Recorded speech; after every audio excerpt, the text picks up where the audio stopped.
কুণাল ঘোষের একটা অডিও ক্লিপে গ্রেফতার হয়েছিলেন বাম নেতা কলতান দাশগুপ্ত এবং সেখান থেকে কি মীনাক্ষী মুখার্জির দিকে এবারে টার্গেট হচ্ছে কলকাতা পুলিশ কি এবার আটক করবে মীনাক্ষী মুখার্জিকেও? কেন বলছে এই কথাটা? বারবার বাম নেতারা দাবি করছেন যে কলতান দাশগুপ্তকে গ্রেফতার করা হয়েছে তার একটাই কারণ, আরজি করে সেই দিনকার তিলোত্তমার যে ঘটনা ঘটেছিল সেই ঘটনা প্রথম সামনে এনেছিলেন কলতান দাশগুপ্ত এবং তার সঙ্গে মীনাক্ষী মুখার্জি। তাই জন্যই কলতান দাশগুপ্তের দিকে টার্গেট করেছেন কলকাতা পুলিশ সহ সরকার, রাজ্য সরকার। তাহলে কি এবার মীনাক্ষী মুখার্জির দিকেও উঠবে একইভাবে আঙুল? মীনাক্ষী মুখার্জিকেও কি পরিকল্পনা মাফিকভাবে গ্রেফতার করার প্ল্যান করছে রাজ্য সরকার? এই নিয়ে কিন্তু প্রশ্ন উঠেছে বারবার আজকের এই কলতান দাশগুপ্তের মুক্তির দাবিতে বামেদের মিছিলে, এবং সেই মিছিল চলেছে শ্যামবাজারের অবস্থান মঞ্চ অবধি হেদুয়া থেকে। সেখানে বারবার একটা কথা উঠছে যে কুণাল ঘোষ, সেই কুণাল ঘোষ যে একটা অডিও ক্লিপ ভাইরাল করলেন যেটা বলা হলো তার কোনো সত্যতা নেই, তার কোনো প্রমাণ নেই, সেই প্রমাণ নেই, সত্যতা নেই, এমন একটা অডিও ক্লিপ, এমন একটা ফোনালাপের ভিত্তিতে একজনকে এইভাবে গ্রেফতার করা হলো। সেখানে জুনিয়র ডাক্তারদের ওপর, স্বাস্থ্য ভবনে অবস্থানরত জুনিয়র চিকিৎসকদের ওপর যে হামলা করার অভিসন্ধি দেখা গিয়েছিল সেই ফোনালাপে, সেটা কি আদৌ সত্য? সত্যতা যখন নেই, প্রমাণ যখন নেই কলকাতা পুলিশের কাছে, তাহলে এত বড় গ্রেফতার কেন? তাহলে এত প্রমাণ থাকা সত্ত্বেও সন্দীপ ঘোষের এত দেরিতে গ্রেফতার কেন? প্রশ্ন উঠল বাম শিবিরে। 9 তারিখে তিলোত্তমার দেহ আটকে যারা ছিল তাদের মধ্যে কলতান দাশগুপ্ত অন্যতম নাম, অন্যতম মুখ। এবার এই কলতান দাশগুপ্তকে যদি মিথ্যে মামলায় চক্রান্ত করে ফাঁসানো যায়, তাহলে এই যে সাধারণ মানুষের যে আন্দোলন চলছে, ডাক্তারদের যে আন্দোলন চলছে, সেই আন্দোলনকে কোনোভাবে তার অভিমুখ ঘুরিয়ে দেবে।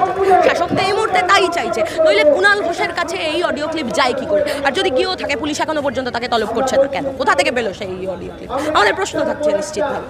বারবার যখনই গ্রেফতার করা হচ্ছে তখনই বলা হচ্ছে অনুমানের ভিত্তিতে, আমরা কিছু প্রমাণ পাইনি, অনুমান।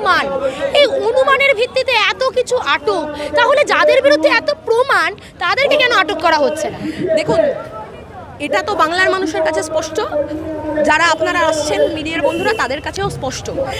14 তারিখ রাত্রিবেলা যে ঘটনা ঘটে আরজি করে, ছবি সমেত, আমরা আমাদের নেতাদের যখন লালবাজারে দেখেছিল, তারা গিয়ে সমস্ত প্রেস রিলিজ করে বলেছিল, তারা সমস্ত ছবি সমেত, প্রমাণ সমেত তারা গিয়ে দিয়ে এসেছিল।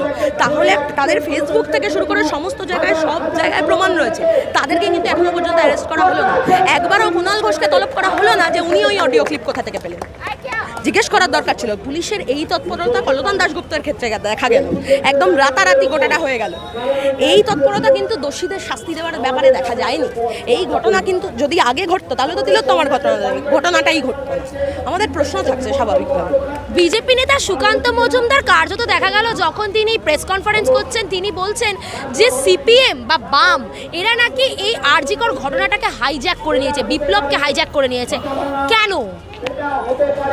দেখুন, বিজেপি কি বলছে, বিজেপির মতো বলবে। বিজেপির তো বলতেই হবে, কারণ তৃণমূলের সাথে বিজেপির ওই সম্পর্কটা পুরনো সম্পর্ক আর কি, সেটা তো বজায় রাখতে হবে, সেটা মেনটেন করতে হবে। সিবিআই এর কাছে তো অনেক দিন কেস গেছে, এখনো পর্যন্ত তো আমরা কোনো সুরাহা পাইনি।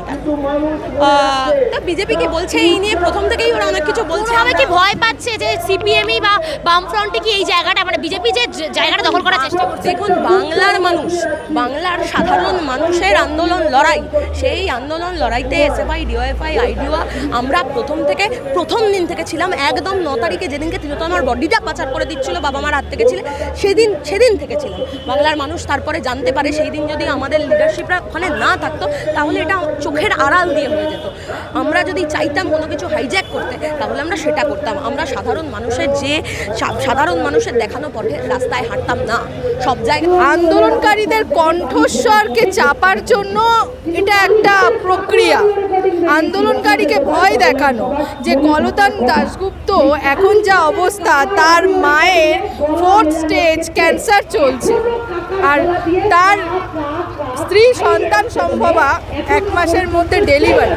এই রকম একটা কঠিন পরিস্থিতিতে তাকে একটা মিথ্যা কেসে জড়িয়ে তাকে এত তৎক্ষণাৎ অ্যারেস্ট করা হলো, যেখানে 1.5 মাসের ওপর হতে চললো, এত নৃশংস ধর্ষণ খুনের বিচার হলো না।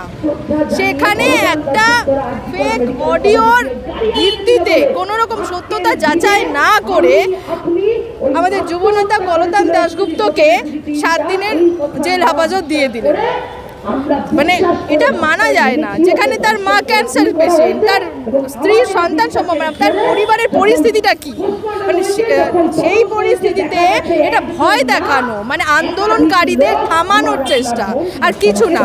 কারণ কলতান দাশগুপ্ত প্রথম দিন গাড়ি আটকেছিল, তা সেই কারণে তার উপর রাগে আর যারা আন্দোলন মেন আন্দোলন করছে, যারা আন্দোলনকে নীরবে সংগঠিত করছে, তাদেরকে ভয় দেখিয়ে তাদেরকে কণ্ঠরোধ করার চেষ্টা করা হচ্ছে। আর দ্বিতীয়ত কেন এইরকম করবে, কারণ আমরা তো প্রথম থেকেই ডাক্তারদের পক্ষে, আমরা প্রথম থেকেই তো ডাক্তারদের জন্য লড়াই করছি, ডাক্তারদের সাথেই লড়াই করছি। ডাক্তাররাই বলতে পারবেন ভালো করে যে এটা কোনো মতেই আমাদের দলের কেউ বলতে পারে না।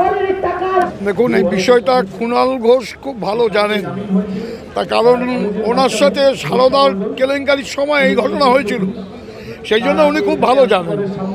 সেই জন্য এই ব্যাপারটা, পুরো ব্যাপারটা কুণাল ঘোষ তৈরি করেছেন এবং সেটাই উনি রেখেছেন সবার সামনে। সবথেকে বড় কথা হচ্ছে যে পুলিশের কাছে আগে গেল না, তৃণমূলের নেতার কাছে চলে গেল। কি করে এটা সম্ভব, কি করে হয়? পুলিশের কাছে আগে যাবে, পুলিশ তারপর সেই ব্যবস্থা নেবে। তা না করে কুণাল ঘোষ আগে সম্প্রচার করছে টিভিতে, দূরদর্শন বা অন্যান্য মিডিয়া, আপনার ইলেকট্রনিক্স মিডিয়াতে কুণাল ঘোষ প্রচার করছে। কি করে সম্ভব এটা? এইটাই আমাদের সব থেকে বড় জিনিস। এবং আমি যতটুকু যা কলতানকে চিনি, আমার সাথে সেদিন লালবাজারেও কথা হয়েছিল, আমি অবাক হয়ে গেলাম যখন বাড়িতে বসে টিভিতে দেখছি যে কলতানকে অ্যারেস্ট করছে।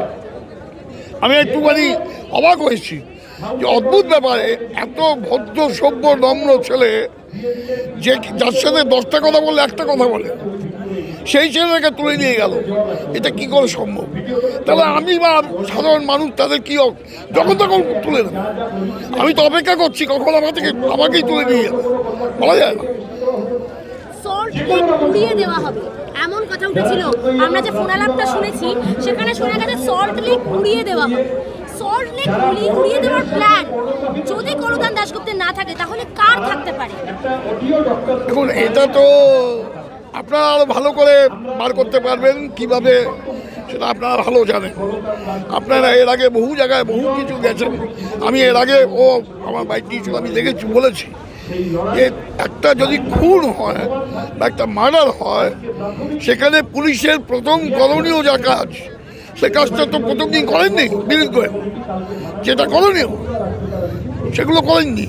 সুতরাং এখন ব্যাপারটাকে অলরেডিকে ঘুরিয়ে নেওয়ার জন্য কলতানকে ধরে নিয়ে গেল এবং সব থেকে নিরীহ একটা ভদ্র নম্র ছেলে তাকে নিয়ে গেল। এইটা আমার মনে হয় সাধারণ মানুষ কেউ মানতে পারবে না।